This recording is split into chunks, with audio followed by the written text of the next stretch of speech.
Оқушылар тапсырма өлеңнің қалың елім қазағым қайран жұртым өлеңінің бірінші шумағына құрылысына қарай талдау жасаймыз.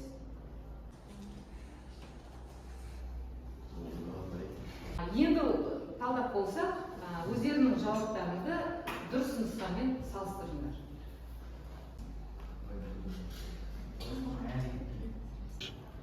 Апай, 3-3 тармақта көп болады.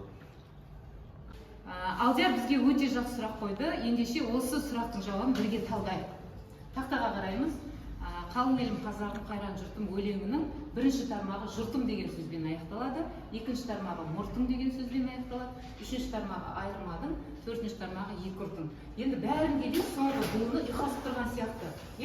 Жұртым, мұртым, айырмадың және ұртым. Не себепті үшінші тармағы б болады екен? Бізде қазақ тілінде орфография, орфоэпия деген бар. Орфография дегеніміз дұрыс жазылуы сөздің, орфоэпия дұрыс айтылуы.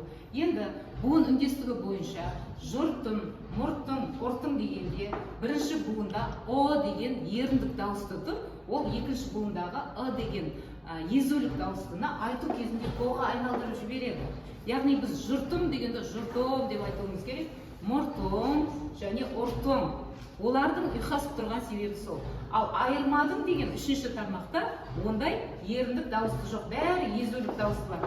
Сондықтан ол кезде қалай жазылыпты, солай айтылады екен. Міне осы себепті бірінші, екінші, төртінші тармақтар а ұйқасады, ал үшінші тармақтағы айырмадың сөзі оларға ұйқаспағандықтан біз б деп белгілейміз және бұл өлеңді ба қара өлең ұйқасымен жазылған бір шумақ өлең деп табады екенбіз. Түсінікті ғой? Иә.